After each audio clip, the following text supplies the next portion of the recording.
Hey, it's Marthea Pitts, the MSW coach. I think my sound is good. I just realized I didn't put Do Not Disturb on my phone. But I wanted to go live to see what is your career goal for the week. What are you working on this week? I want to help you action plan. Hey, as you come in the room, how you doing? Hey, Coco. Hey, Olivia. Wildflower, Caramel. I want to help you action plan for the week because every week you should be working on one career goal. So drop in the Zoom chat. We ain't on Zoom. We on Instagram.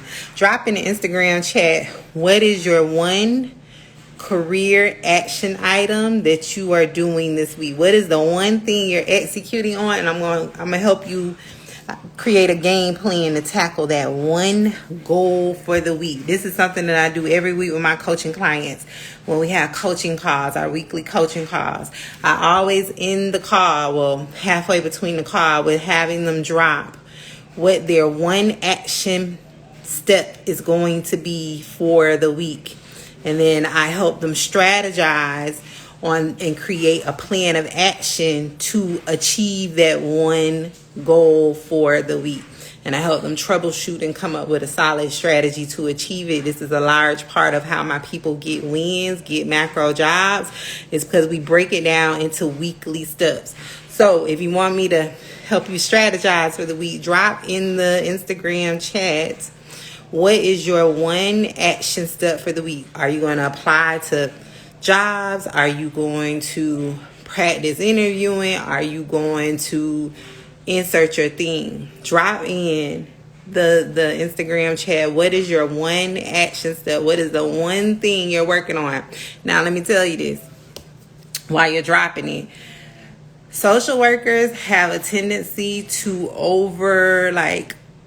be super ambitious with the goals, and then what happens is the goals never get achieved because you created too many. So I don't want 3, 4, 5 steps. I want to know one action step. So let's see. Forbes, working to land this social work contract by answering these interview questions. Okay, working to land the contract. I love that. Congratulations. Go get the money. So when are you gonna have these questions answered, Forbes? Tell me that.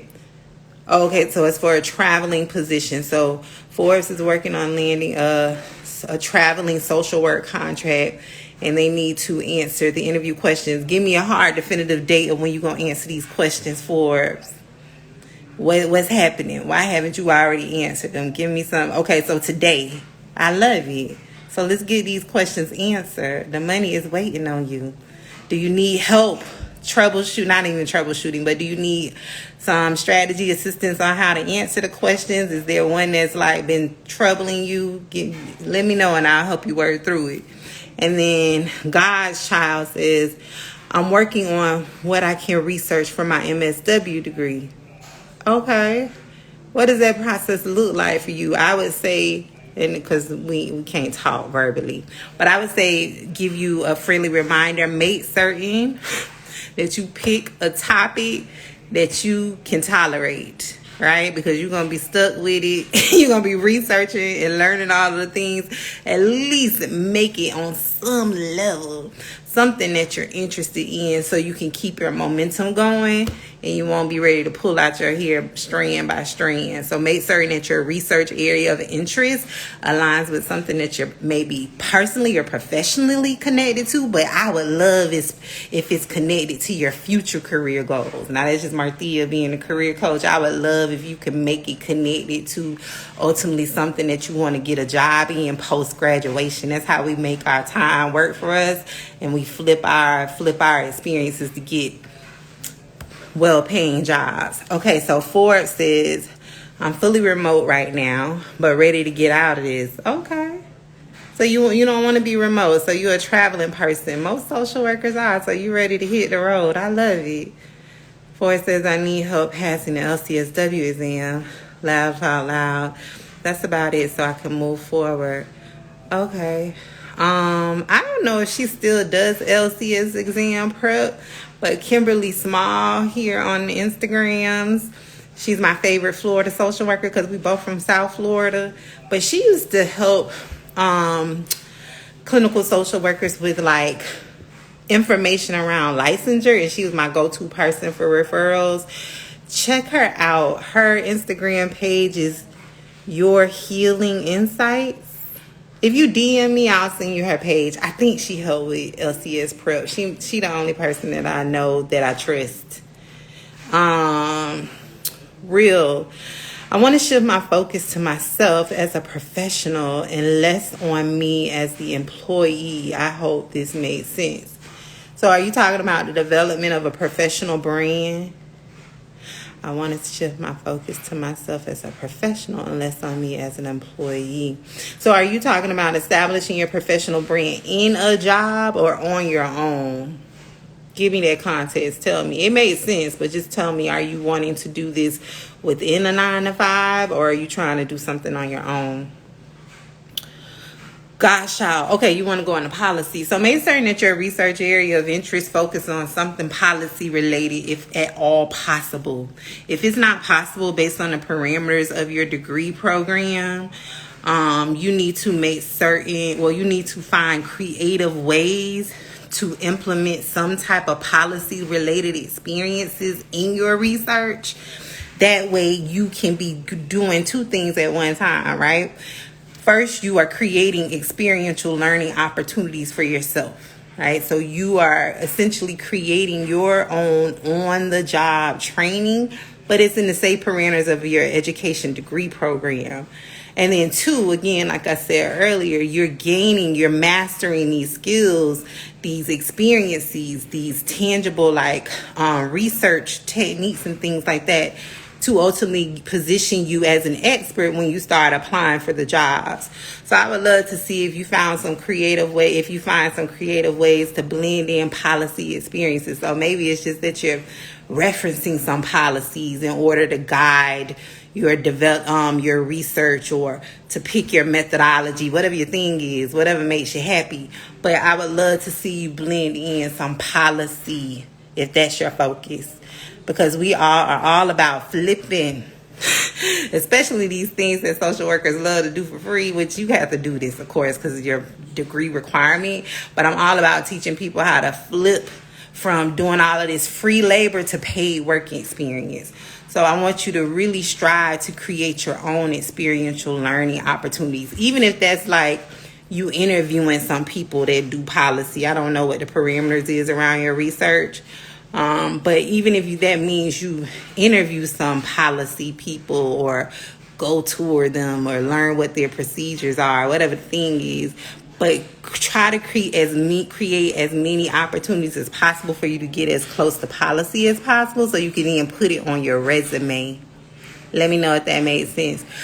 Forbes, I'll reach out to her, and I'm in Arizona, but born and raised in Louisiana. Okay, Louisiana. Yeah, contact Kim. Tell her I sent you. Okay, so Coco says yes. Okay, Coco. So if it's outside of the 9-to-5, I think that's what you're saying yes to. How you start creating a professional brand for yourself, that's what we call it, a professional brand. Because over time, you will then morph that into a personal brand. My cornerstone of what I teach my people, and this will be different based on who you listen to, and I'm writing this down, is I'm all about strategically using your case management job to build your zone of expertise, right? So I don't know where you work at, but I talk to people that's in case management, or maybe you are a current macro social worker. I would encourage you to get crystal clear on what you are really, really good at. When people think about X, they think about Coco, right? And if that is the thing that you're interested in, now you have to have clarity.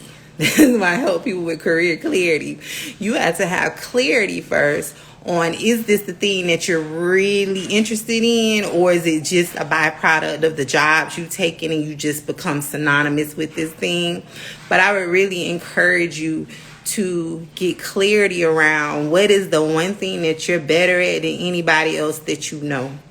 And then in order to establish a professional brand, to morph it into a personal brand, outside of a 9-to-5, you lean heavily on that. However, what I strategically did was I used my 9 to 5 to build up my receipts to get really, really, really good at a thing within the safe parameters of my 9 to 5. And then I branched out on my own. But it starts with clarity around what is it that you want to do, and then identification of your zone of genius, and you gotta win. My only like word of caution is make certain you're not picking a zone of genius that you have gotten really good at just because you were in those jobs. And what I mean by that is a lot of people find me, and I'm just giving a generic example, and I'm like, what are you really, really good at? And they'll say something like coordinating resources, right? Yeah, that's what we have to do as case managers. But then when I ask more questions and I go through my career clarity framework, which is the 3 Ps framework, that ain't what they like to do. That's just what they had to do to make money, right? And so this is how my people get a lot of wins, is because I created a framework for my own pivot out of case management where I identify, and I'll give you the framework. Well, I'll give you what the 3 Ps stand for. It's passion. I specialize in helping people blend their outside passions. So I see with a lot of social workers that they're doing work that's not aligned with their passions. And when I'm talking about passion is like, what do you enjoy outside of work? So if you're coordinating resources, but you love arts, you love painting, you love drawing, coordinating resources doesn't tap into that passion, so you're going to be out of alignment. The second piece stands for purpose. How do you want your day-to-day work to look, right? So if you're like, I want to be a researcher, but then you go through the framework and we uncover that you don't really like reading a lot, you don't really enjoy writing 50-page papers and things like that, research or policy ain't gonna be your thing, right? So it's around getting clarity around what do you want your day-to-day work to look like? What do you really, really enjoy doing? And what could you do more of that's centered around that? And then the third piece stands for population and issue. What population do you want your work to center on? A lot of social workers don't know. They just say, I want to do X, right? And this is why you can't find jobs. This is why you're out of alignment. This is why you hate your job. All of the things is because you're working with populations or issues that you don't have buy-in to. You don't really care if it comes or goes. However, what I found in my own transition and what I help my coaching clients do is if you are tied to a population or issue, so it's just like example, maybe environmental justice is your thing. Outside of work, you out there leading recycling efforts in your apartment complex, in your subdivision. That means you should get a job that's centered around that. Why? Because you're doing it in your free time. However, if you're working in a 9 to 5 where you're working as a medical social worker, but you really are more concerned with the well-being of the animals and the wildlife, right? You're going to be unhappy. And that's a lot of the reason why people are experiencing burnout. Yeah, it's due to toxic work environments, but it's also due to the fact that you're not aligned. You're not doing what you really, really, really want to do. So in establishing a professional brand, my word of caution is just make certain that you're establishing it around the thing you really, really want, not just the thing you had to become good at because of the jobs you've had. All right, Forrest, we'll reach out to you, go into this individual session with a client. Oh, thank you. You're welcome, Forrest. Forrest is gone, I'm sure. Okay, Coco, I do, but I have been too focused on the organization, and I feel it's time for me to focus my efforts on my own development and growth because I'm doing it for others, but I don't receive it. Yes, I love it. Let's do it, Coco. Do it, girl. I don't know your pronouns. Do it. I love it. I love the strategic, like that's what I try to get my people to do. Think about the long game, right? When you are trying to purposely shift out of survival, because I've been there for a long time, it requires you to do the opposite of what you've always been doing. In survival, you're just thinking about right then. You're just thinking about paying your light bill, paying your rent, paying your mortgage. However, when you are intentionally trying to shift to thriving, it will require you to get futuristic in your thinking. thinking long term. How is this gonna work out? Do I really want to sit in this cubicle until I'm blah blah blah age? If not, it then requires you to get proactive in your approach. Start planning. That's why I came on today to ask, what is your one goal? What is your one action step for the week? To help you all start getting futuristic in your thinking long term. What is the things you have to do now to get you where you want to be 2 years from now, 5 years from now, 10 years from now? This is how my people get multiple macro jobs, because I teach them how to career plan. And it starts with the one step. But you have to be clear on what the end goal is. The end goal can change. It can look different, but we at least need to have a goal.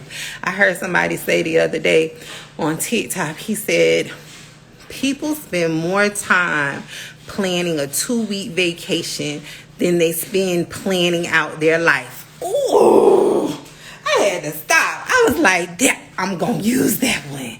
And I repeated it over and over again. Let me run that back for the people back in the bed washing their dishes.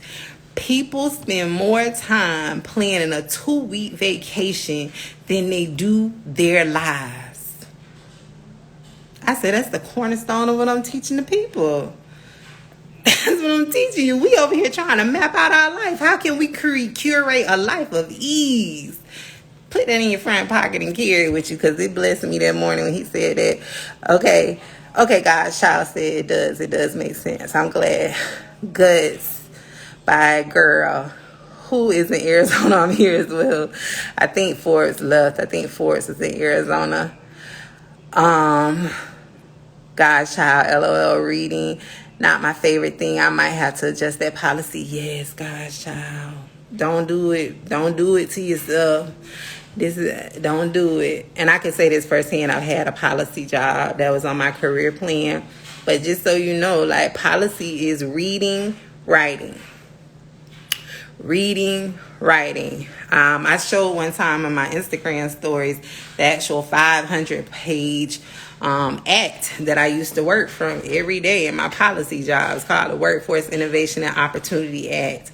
And it's a 500-page document. So you better love reading. You better love writing. You also better be very comfortable with criticisms and people marking up your stuff. Because policy, you don't just write it and then it gets enacted. It has to go through a very bureaucratic process, like review process. It has to go by 100 people's desk. It has to be voted in. It has to be... And just because you draft it that way, it's not implemented that way, right? So that's why I teach my people, like, the quickest conduit in my experience of having 5 macro jobs, the quickest conduit for change is the actual working with educating the leaders of organizations and not your local nonprofit. What I'm talking about is macro leaders on the state level, on a national level, on an international level. If you can get in their ear and educate them about the needs of your population, the issue that you were trying to support, that's the quickest way to get buy-in and create change, because they're over the immediate implementation. Yeah, policy, we need our policy people, don't get me wrong. But if you, like, for me, my why was my cornerstone was to get as proximate to power as possible, right? So my last macro job, I was working with mayors in Washington, D.C. and other political leaders and educating them about the importance of workforce equity and creating equitable career pathways and opportunities for my population.